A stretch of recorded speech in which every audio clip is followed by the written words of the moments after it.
Imagine a night in June 1462, where a daring plan turned the tables on an overwhelmingly larger army. 3 points. Strategic genius. Vlad III, known as Dracula, used psychological warfare to wear down the mighty Ottoman forces. Scorched Earth.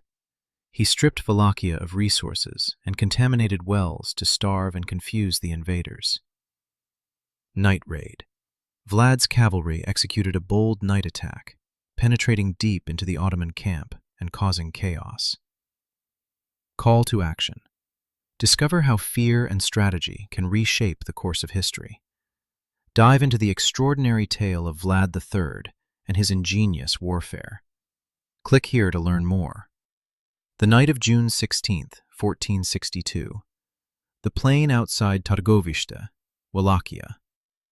The Ottoman camp stretched across 3 miles of flat ground south of the old Wallachian capital, its fires visible from the Carpathian foothills as a second horizon, a low orange glow that pulsed with the movement of 80,000 men settling into whatever rest an army of that size allows itself.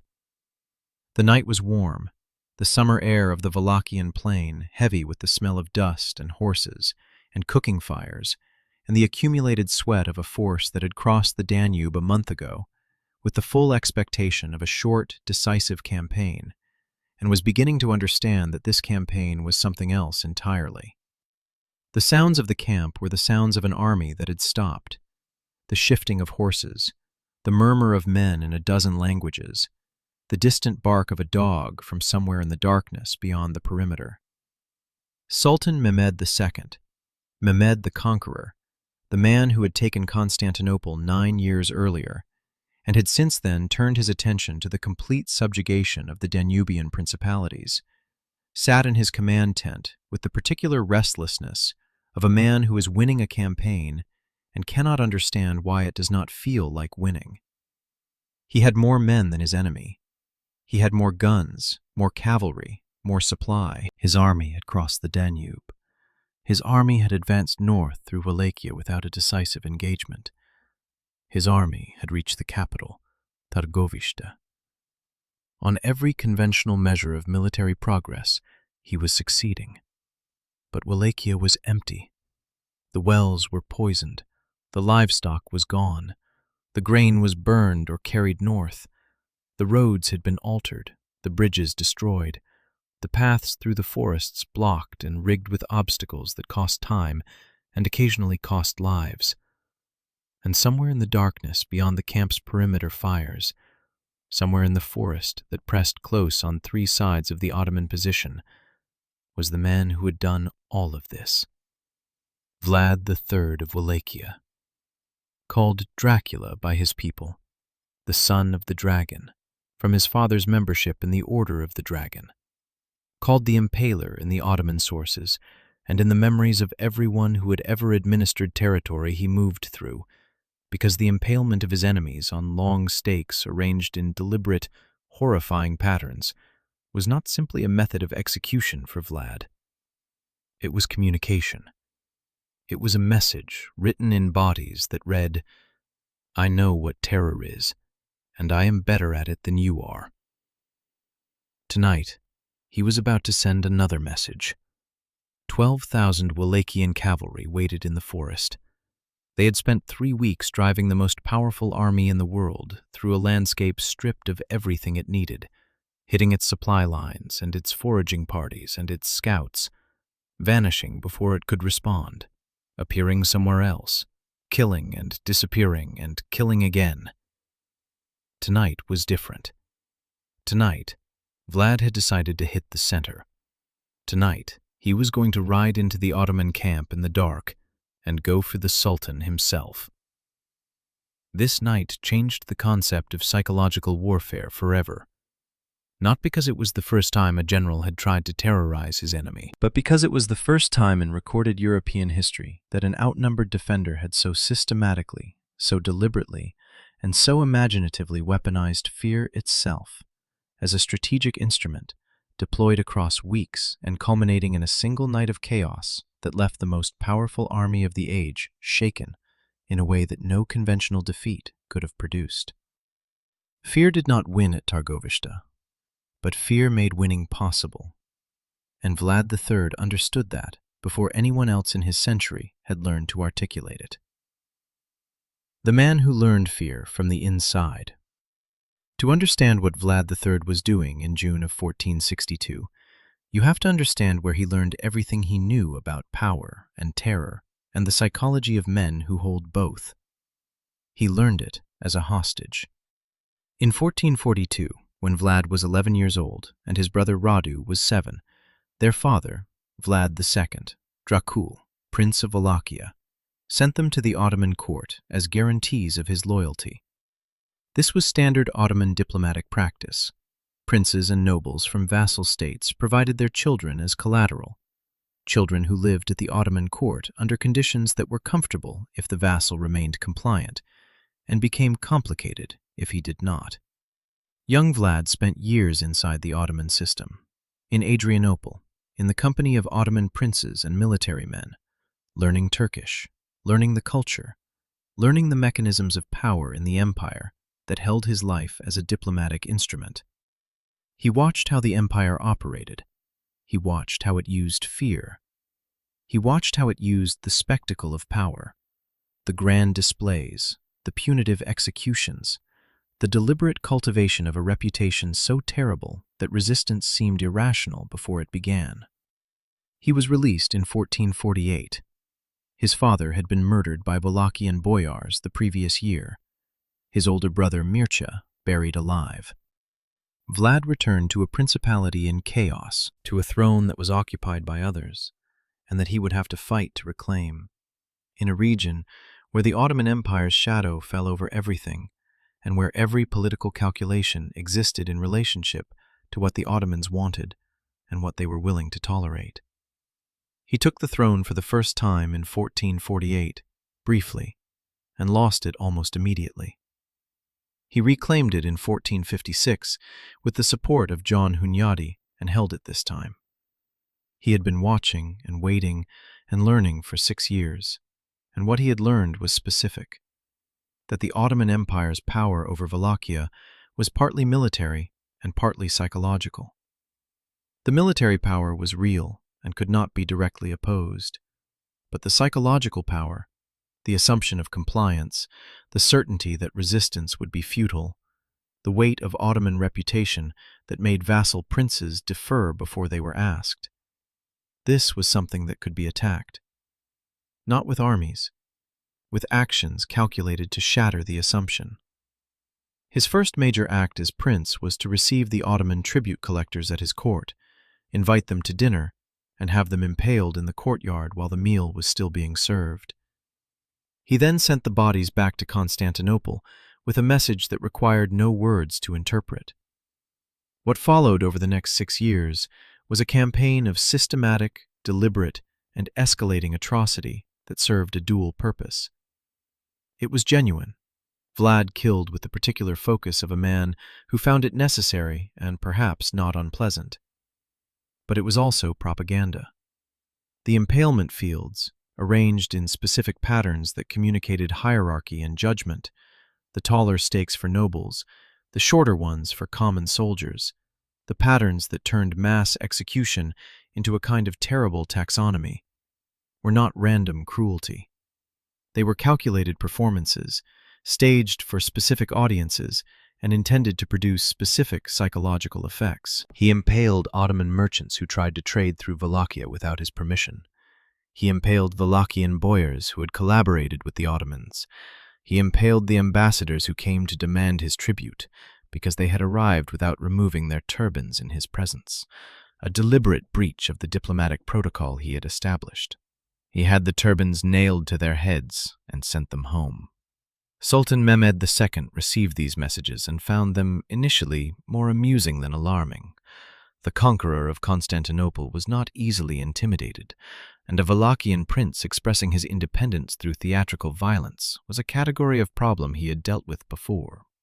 He sent an army under Hamza Bey to negotiate, with instructions to negotiate by capturing Vlad and bringing him to Constantinople for disposition. Vlad captured Hamza Bey instead, and impaled him on the tallest stake visible from the road.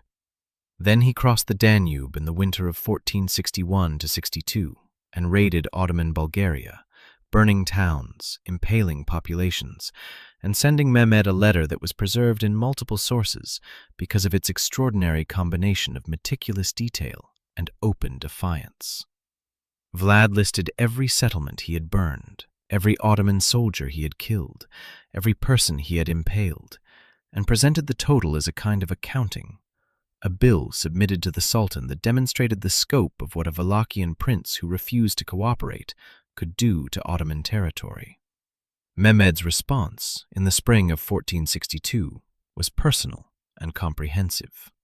He assembled an army of between 80,000 and 90,000 men, the largest force the empire had deployed against Wallachia since the principality had first submitted to Ottoman authority, and crossed the Danube himself, leading the campaign. He was not sending a subordinate this time. He was coming in person, with the full weight of the empire behind him, because Vlad III had made himself a problem that required the Sultan's personal attention. To understand what that personal attention meant in 1462, you have to understand what Mehmed II represented in the political imagination of the entire Mediterranean world at this moment. He was 30 years old. He had taken Constantinople at 21, an achievement so total and so symbolically comprehensive that it reorganized the mental geography of every court from London to Cairo.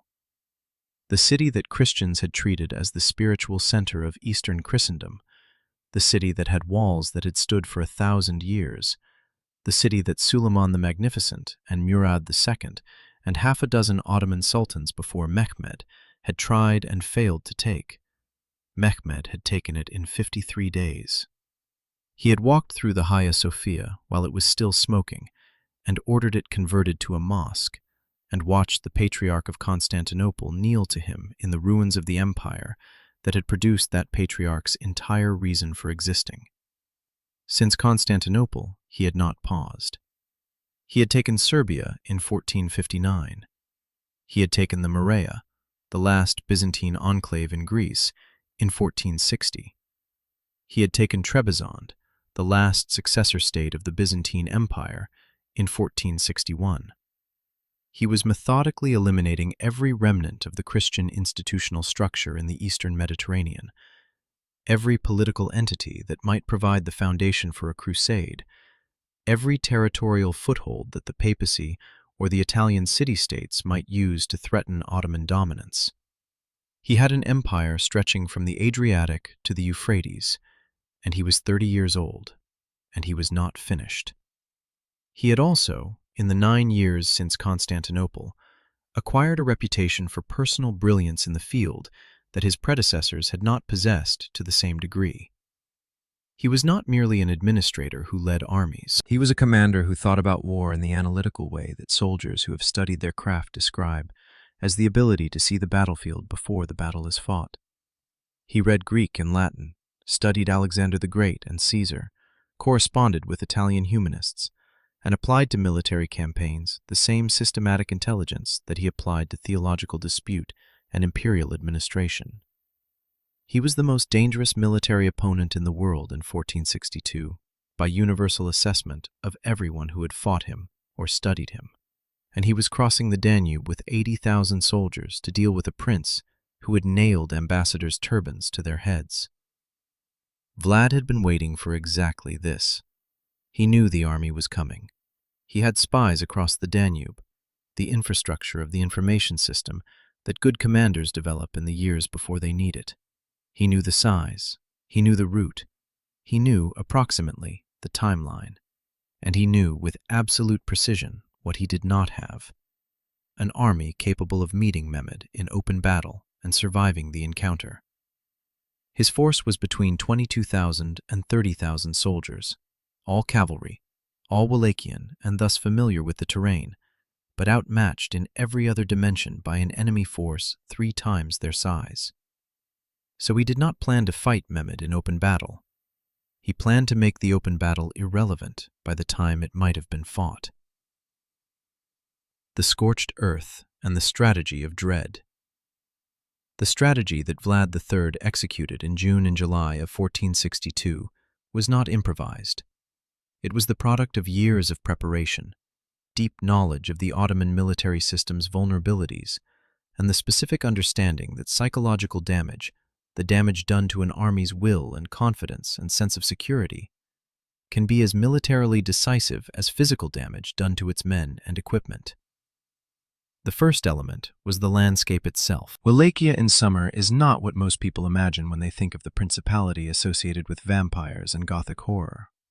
It is flat agricultural land in the south, rolling hills in the center, the Carpathian foothills pressing down from the north, productive, green in June, the kind of land that should be able to feed an army of 80,000 if the army has access to what the land produces.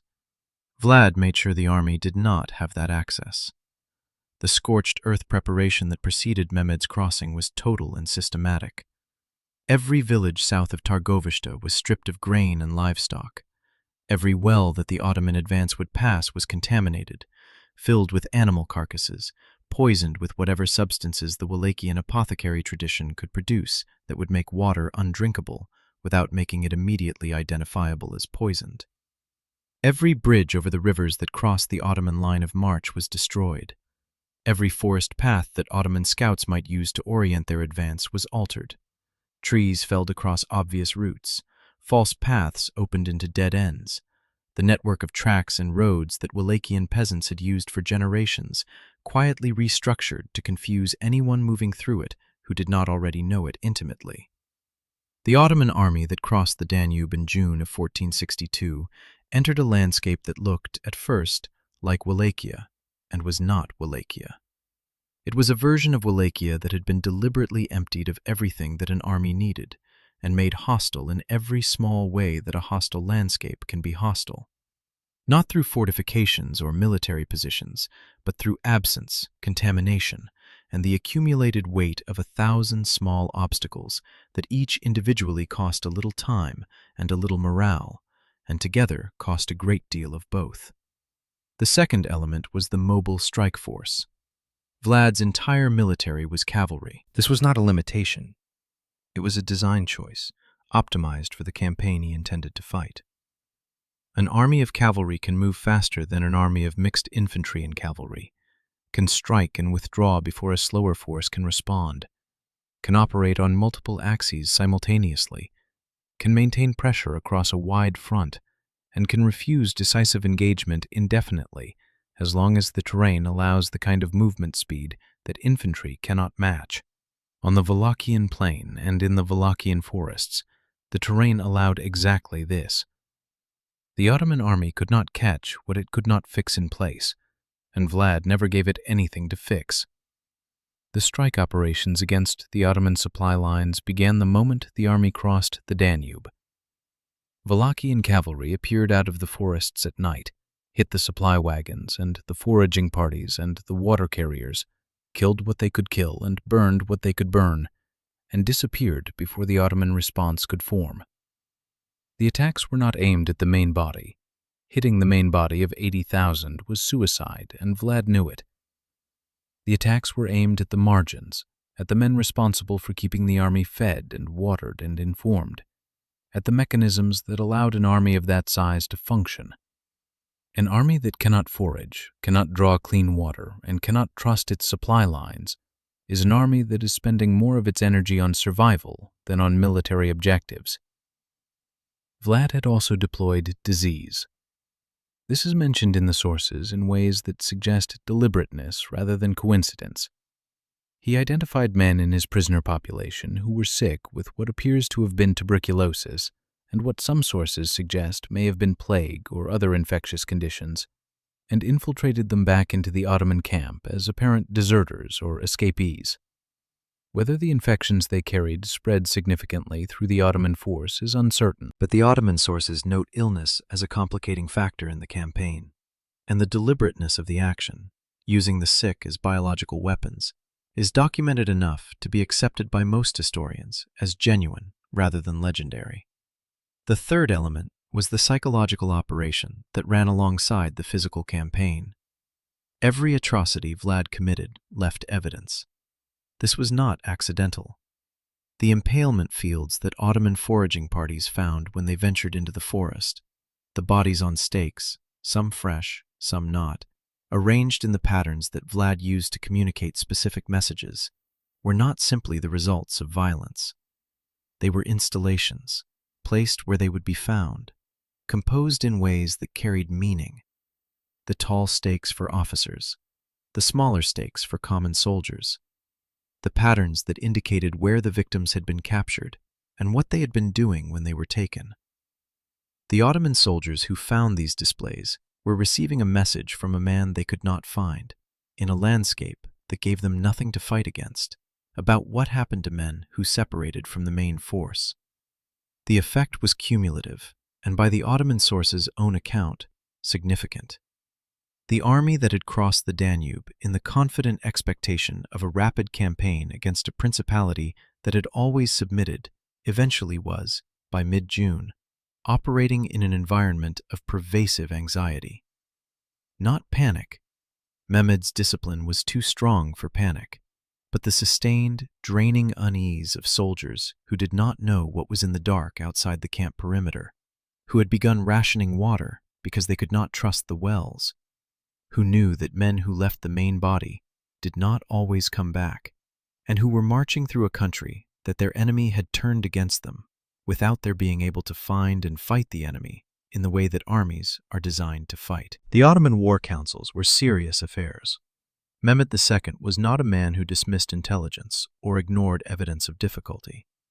His commanders reported the state of the army with the precision that the Ottoman military system demanded, the supply situation, the illness reports, the casualty numbers from the harassment attacks, the morale assessments that any experienced commander develops a sense for, even when no one articulates them directly.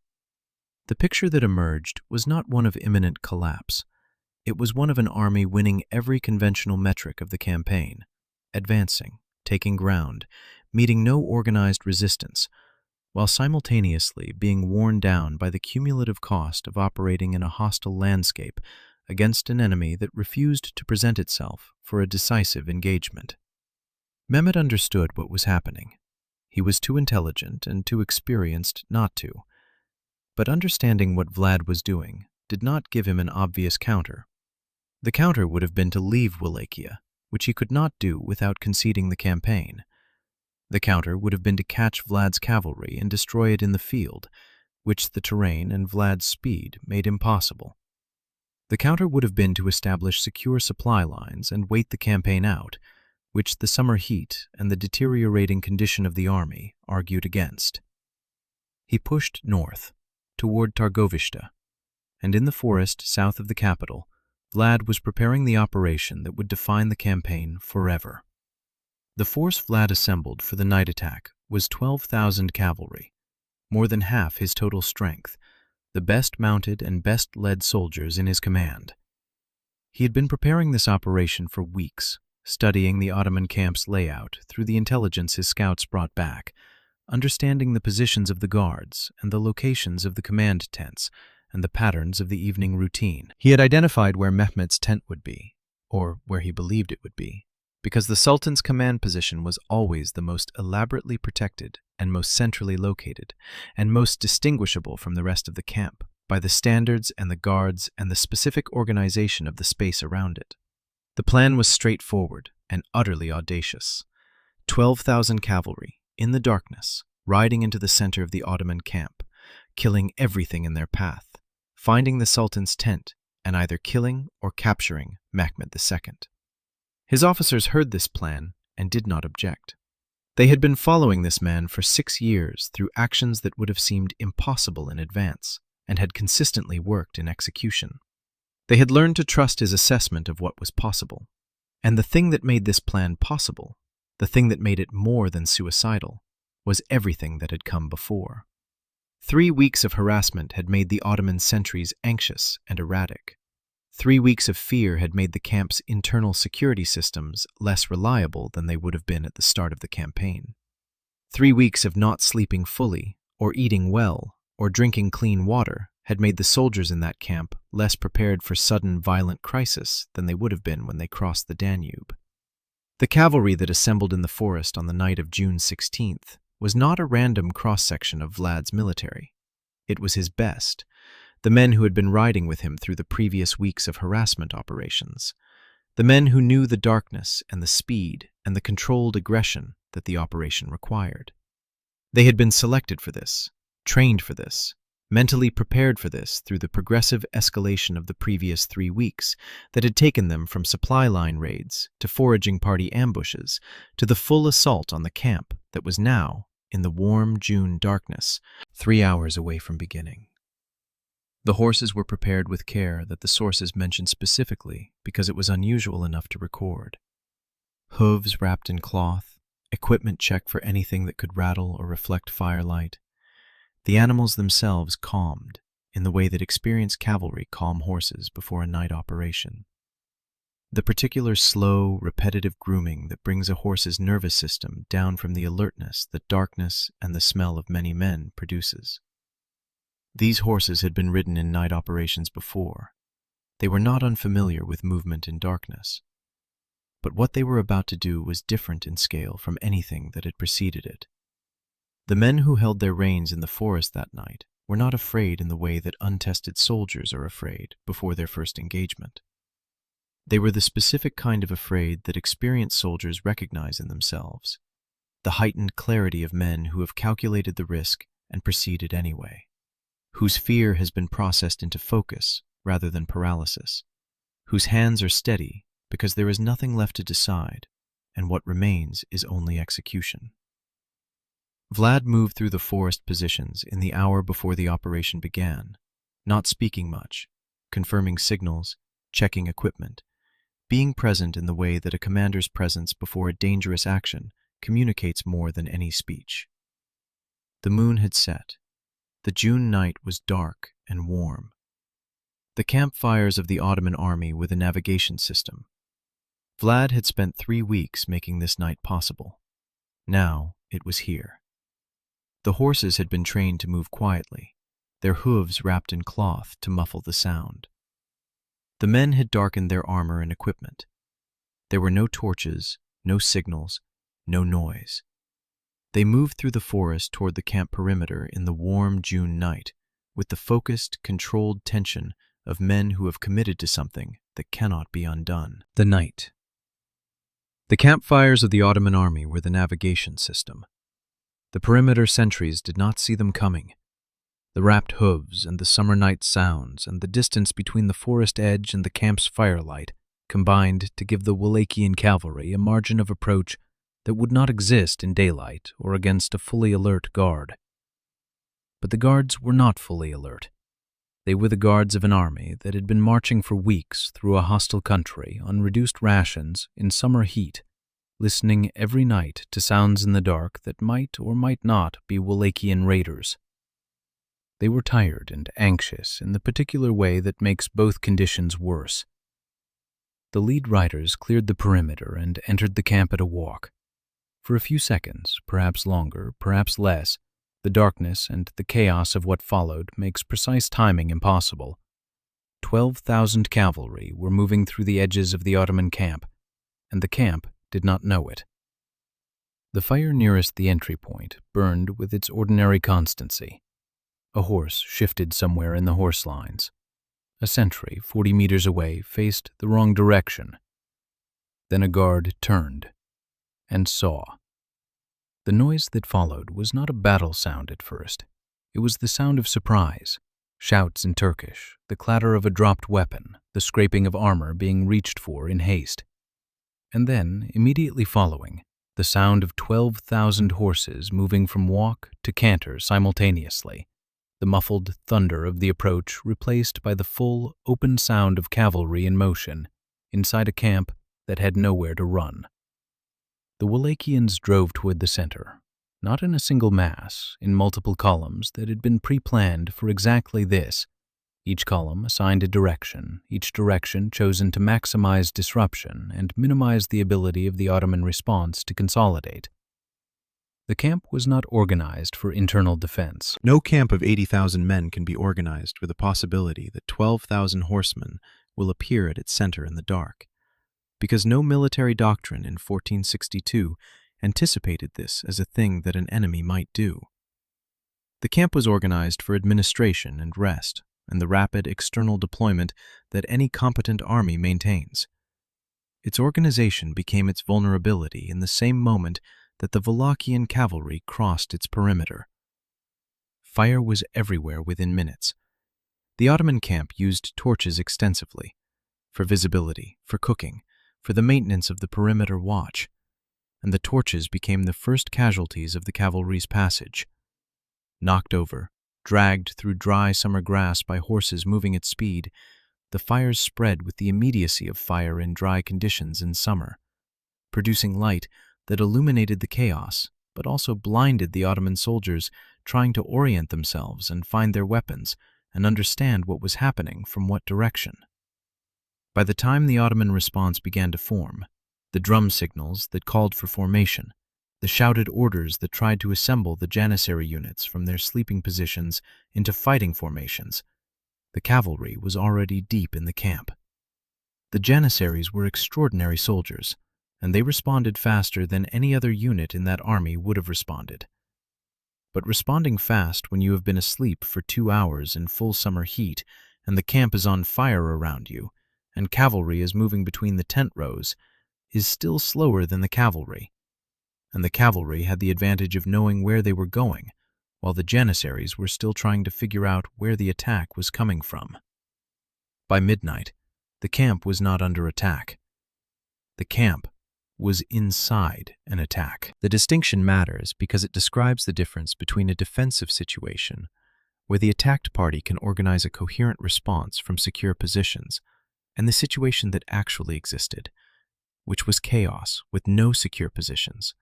Every man in the camp simultaneously potential combatant and potential target. The darkness and the fire and the shouting in multiple languages, creating an environment in which discipline was the first casualty, and survival instinct operated in its place. The Wallachian cavalry drove toward the command position. They found it, or found what the intelligence had identified as it, the more elaborate tent complex, the concentration of guards, the standards that marked the command center. The guards were there, and they were fighting, and they were good, because the guards of a sultan's personal position are selected and trained for exactly this, for the protection of the person who matters most, against exactly the kind of sudden, personal assault that the night had produced. The fighting at the command center was fierce and short, and the Wallachians did not break through it. But the Wallachians killed Hamza Bey's successor and several senior commanders. They killed the Beyler Bey's personal guard to a man. They burned the Sultan's treasury tent, or what they believed to be the Sultan's treasury tent, which may or may not have been accurately identified in the darkness. They drove through the center of the camp and out the other side, reformed in the darkness beyond the perimeter, and rode back into the forest. The whole action lasted approximately 3 hours, from the first entry to the last rider clearing the perimeter. 3 hours. In those 3 hours, 12,000 cavalry had ridden through 80,000, killed between 5,000 and 15,000 men by the estimates in various sources, burned significant portions of the supply depot, disrupted the camp's organizational structure so thoroughly that the Ottoman army did not attempt offensive operations the following day, and failed to kill or capture the Sultan. That last fact mattered enormously. The objective of the raid had been Mehmed II himself, and Mehmed II was not dead. In the chaos of the camp, in the darkness and the fire, the confusion of the Ottoman response had operated in both directions. The Wallachians had not been able to identify the Sultan's actual location with the precision that reaching him required, and the Sultan's guards had been able to protect him precisely because the darkness and the confusion gave them time to move him before the Wallachian cavalry could concentrate on his position. He was found by his officers in the hours after the raid, shaken, by the Ottoman account's own admission, in a way that Mehmed II was not usually shaken. The Sultan had been in battle before. He had taken Constantinople by assault. He was not a man whose courage was in question by any source. But the night attack at Targoviste was not a battle in the way that Constantinople had been a battle. It was something else, a violation of the expectation of safety within one's own camp, an intrusion of the enemy into the space that armies treat as inviolable, the experience of not knowing where the threat was coming from while it was happening. This experience, in anyone, regardless of personal courage, produces a specific kind of fear that is different from the fear of open battle, because it has no obvious response. You can be brave in a battle. The night attack at Targoviste did not give bravery a useful direction. The morning of June 17th revealed the scope of the damage. The camp was chaotic. The fires had burned through sections of the supply depot. Bodies were scattered across the tent areas in the patterns of men who had been caught in the act of reaching for their weapons. The command structure had to be reconstructed. Several senior commanders were dead, others were wounded. The organizational clarity that had moved the army efficiently north through Wallachia had been shaken at its center. The horses in the horse lines had reacted to the night's chaos with the particular destructiveness of horses in panic, breaking their restraints, running through the camp, adding their own damage to the damage the cavalry had inflicted. And outside the camp perimeter, the forest was silent. Vlad was gone. He had never been anything but gone, and now he was gone again, into the darkness from which he had come, leaving behind the evidence of what the night had done and the knowledge that he could do it again. The Ottoman army did not break. It did not rout. Mehmed II was not a general whose army ran from adversity, and the discipline that the Janissary Corps imposed on the force around it was too strong for a single night's chaos, however terrible, to dissolve. But something had changed in the army's internal atmosphere that the morning's crisp organizational response could not fully undo. The soldiers who had been asleep in that camp knew what had happened.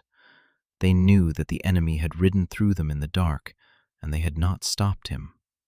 They knew that they did not know where he was now. They knew that the night could happen again. That knowledge was Vlad's second weapon. The raid had not destroyed the Ottoman army. It had put something inside the Ottoman army that would travel with it for the rest of the campaign. The march north to Targoviste resumed. The army was intact and advancing, but it was advancing through a landscape that still had no food in it, no clean water, and no visible enemy to fight. And every man in it was now carrying the specific, personal knowledge of what 3 hours in the dark had felt like. When the Ottoman advance finally reached Targoviste, they found the city abandoned. Vlad had evacuated it, and they found, on the approaches to the city, arranged in a field that stretched, by the accounts, for kilometers, the impaled bodies of 20,000 people. Turks captured in the previous year's raids across the Danube, Wallachian collaborators, criminals, enemies of every category that Vlad's systematic justice had produced in the previous months. 20,000 bodies on stakes, arranged in patterns, the stake heights calibrated to rank and crime, the whole construction standing in the summer heat with the smell that 20,000 impaled bodies in June produce, and the visual weight of a statement made in the largest possible type. The Ottoman soldiers who rode into that field did not know what they were looking at when they first saw it from a distance. The field appeared from the south to be a forest of some kind, a dense stand of poles that the angle of the approach resolved slowly into shapes that were human, but arranged in ways that humans are not arranged in living landscapes. It took the distance of a cavalry approach, perhaps half a mile of slow, involuntary comprehension, to fully understand what the field was. The understanding arrived in waves. First the shapes were poles, then the shapes were bodies, then the bodies were on the poles, then the arrangement of the bodies resolved into the specific patterns that communicated the taxonomy of Vlad's judgment. The tall poles for Ottoman officers, the medium poles for soldiers, the shorter ones for civilian collaborators, and the smallest for the crimes that Vlad considered least worthy of respect. The whole thing was a message in a language that was new and required no translation. The smell arrived before the full visual comprehension. June heat and 20,000 decomposing bodies produce a smell that has no civilian equivalent. Not the smell of ordinary death or disease, but something total. The smell of mass mortality on a scale that the human nose has no category for. A smell that the Ottoman soldiers experienced not as an odor, but as a physical presence that pressed against the chest and filled the sinuses and refused to be ignored or adapted to. It was the smell that completed the message. The sight could be processed, could be filed into the category of terrible thing, and moved past. The smell stayed with you. This was the psychological finale of the campaign. This was what waited at the destination of all that marching, all that hunger, all those nights of anxiety. This was Vlad's message, delivered in the only medium he trusted completely. The sight of what he was willing to do, and had done, and was capable of continuing to do indefinitely. The morning after, and the weight of what remained. Mehmed II stood before the forest of the impaled and said nothing for a long time. The Ottoman sources record this moment with the kind of spare precision that suggests the chroniclers understood they were describing something that did not need embellishment. The Sultan, who had walked through the ruins of Constantinople and the aftermath of a dozen sieges, who had ordered the deaths of thousands of men in the course of a career that was by any measure extraordinarily violent, stood in silence before 20,000 impaled bodies and was, by the account of his own companions, disturbed. Not broken, not panicked, but disturbed, in the specific way that a man is disturbed when he confronts something that falls outside the categories he uses to understand the world. He reportedly said, "A man who does such things deserves his empire." He said it, according to the sources, not as an endorsement, but as an acknowledgement. The recognition of a quality in his enemy that transcended conventional military assessment. He was not approving of what he saw. He was recognizing it as the product of a specific kind of will that he respected, even as he found it repellent. Casualties from the night attack were recorded in multiple sources, with the variation that characterizes all medieval casualty data. The Ottoman accounts, which are generally more conservative about admitting loss, acknowledge several thousand dead. The Romanian and Wallachian sources, which have an obvious interest in the largest possible numbers, claim 15,000. Modern historians generally place the figure between 5,000 and 15,000 dead Ottoman soldiers in the raid itself, with additional casualties from the 3 weeks of guerrilla harassment that preceded it. What is not disputed is that the casualties were significant in absolute terms, and psychologically significant beyond their absolute numbers. Vlad's losses in the night raid were, by all accounts, light. A few hundred cavalry at the outside estimate, the cost of an operation that had surprise and darkness, and the specific discipline of men fighting for their homeland in terrain they knew completely on their side. The asymmetry of the casualties was consistent with the asymmetry of the entire campaign. Vlad had been fighting a war in which the conventional military exchange was deliberately avoided and replaced by a form of combat in which his advantages, speed, local knowledge, psychological creativity, and the absolute ruthlessness to use any available tool were maximized, while the Ottoman advantages in numbers, firepower, and supply were made as irrelevant as possible. Mehmed II's response to the Forest of the Impaled and the failed night raid was to continue north for a time and then return south. He made the decision to withdraw from Wallachia by early July, leaving his brother-in-law and Vlad's own brother, Radu the Handsome, with a force to continue the campaign on behalf of Ottoman interests.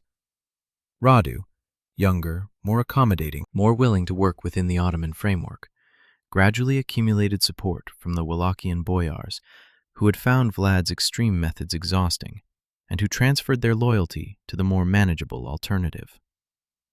Vlad fought on through the summer, but was increasingly isolated. His boyar support eroded as the Ottoman-backed alternative offered stability. He was captured in 1462 by the Hungarian king Matthias Corvinus, nominally his ally, under circumstances that remain disputed, and imprisoned in Hungary for the next 12 years. He returned to Wallachia in 1476 for a brief third reign and was killed within months, his head sent to Constantinople. The campaign he had fought in 1462 was, by conventional military measure, a strategic failure. He had not expelled the Ottomans. He had not maintained his throne. He had inflicted significant casualties and forced a temporary Ottoman withdrawal, but the withdrawal was not permanent, and its terms were not favorable to Wallachia. He had lost. But the landscape of June and July 1462 was covered with the evidence of what losing could look like when it was done correctly. The field south of Targoviste, the field where the night attack had scattered 12,000 cavalry through 80,000 sleeping soldiers, was quiet the morning after. The fires had burned down. The debris of the raid was visible in the daylight as the random wreckage of violent chaos. Toppled tent poles, scattered equipment, the broken ground where the horses had moved at speed through the packed camp. The bodies had been collected, and the army's organizational efficiency was reasserting itself across the damaged ground. By noon, the camp looked like a camp again. The army was assembled and functional. But the forest was still out there, and Vlad was still in it, what fear made possible. The night attack at Targoviste entered European military consciousness through a specific channel: the accounts that Mehmed II's own chroniclers wrote, and the reports that the ambassadors and traders who passed through the Ottoman court carried back to the West. The story spread because it was genuinely extraordinary, not because of the scale of the raid. 12,000 cavalry against 80,000 was dramatic, but not unique in the history of medieval warfare.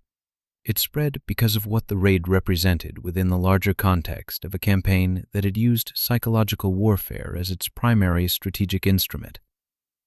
The immediate consequences of the 1462 campaign were mixed in the way that the outcomes of guerrilla campaigns against superior conventional forces are usually mixed. Wallachia did not achieve independence. Vlad did not maintain his throne. The Ottoman Empire did not abandon its interest in the principality.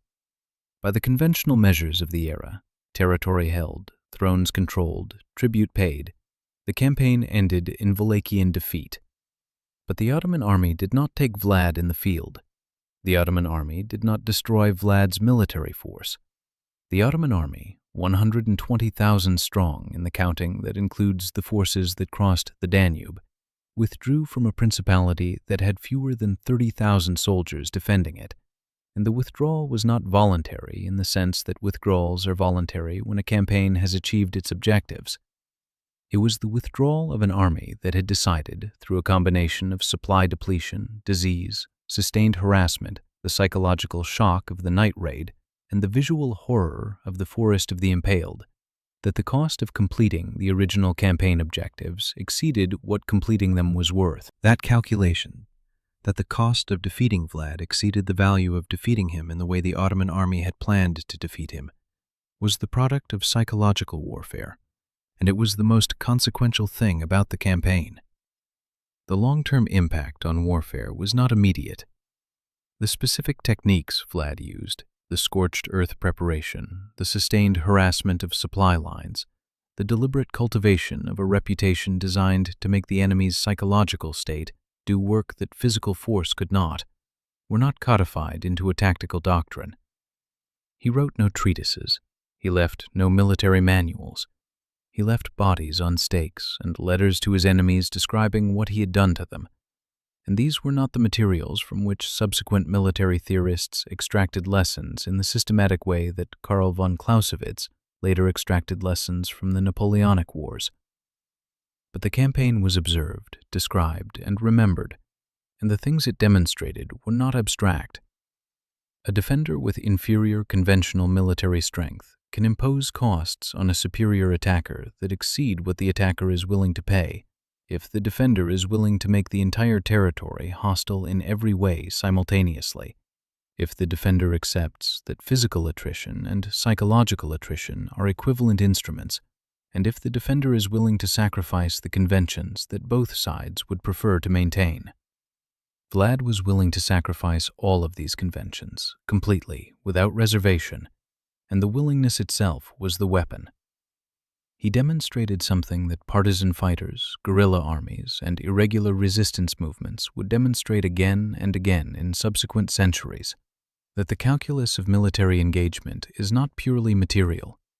It includes the will to continue, and the will to continue is not a fixed quantity that can be read from an army's size or equipment or tactical position. It is a variable, and it can be attacked. The night attack was an attack on the Ottoman will to continue the campaign. The Forest of the Impaled was an attack on the Ottoman will to continue the campaign. 3 weeks of harassment, poisoned wells, burned grain, disrupted supply, and impaled foraging parties were all, severally and collectively, attacks on the Ottoman will to continue the campaign. When Mehmed II turned south, he was the Ottoman Empire with the full weight of its military and economic power intact. And he was also a man who had decided that what waited for him in Wallachia was not worth the price of claiming it. Both things were simultaneously true. The psychological campaign had produced a result that the physical campaign could not have produced. It had made a force of 30,000 sufficient to turn away a force of 120,000, not by defeating it, but by making it unwilling to pay the cost of winning. Centuries later, the approaches to Targoviste are quiet roads through Romanian countryside. The city itself is a regional center, no longer the capital, its medieval character surviving in churches and ruins scattered through a modern urban landscape. The field where the impaled bodies stood is farmland. The forest where Vlad's cavalry assembled on the night of June 16th is forest still. The forests of the Wallachian foothills change slowly, but there is nothing on its surface to indicate what gathered in it on that warm June night, what rode out of it in the darkness, and what came back into it before dawn with blood on its hands, and the knowledge that it had done something that had never quite been done before in European warfare. Not the killing. The killing was not new. The deliberateness, the planning, the understanding that fear could be engineered, that terror could be applied to a military campaign as a primary strategic instrument rather than an incidental byproduct, that a man who understood how his enemy's psychology worked could attack that psychology as directly and as intentionally as he attacked the enemy's body. Vlad III was not the only ruler in history who used atrocity as communication, but he was the first in his era who used it this systematically, this consciously, and this effectively, who understood, before the vocabulary existed to describe what he was doing, that the space between an army's ears was as much a battlefield as the space between its formations. The forest kept his secret. The stakes announced it. And 5.5 centuries later, his name is the one we reach for when we want to describe something from which we cannot look away. He would have understood the irony. He planned it that way. He planned everything that way. The wells, the burned grain, the altered roads, the bodies arranged by height and rank, the timing of the night attack, the placement of the Forest of the Impaled, where the Ottoman advance would have to ride through it before reaching the city that waited empty behind it. Every element calculated, every element a message, every message addressed to the same recipient, the psychological state of the man across the line. Vlad III was called a monster by people who had not lived inside the machine he was resisting. He was called a hero by people who had. Both descriptions are incomplete. What he was, with a precision that the centuries have not diminished, was an innovator, the man who understood, before anyone in his era had the language to describe it, that a war fought inside the enemy's mind is a war fought on ground that numbers cannot overwhelm and courage cannot simply charge across. The ground between the ears. That is where he fought. And in June and July of 1462, in the forests and plains of Wallachia, against an army that had taken Constantinople and had every reason to assume it would take this principality as easily, he won it.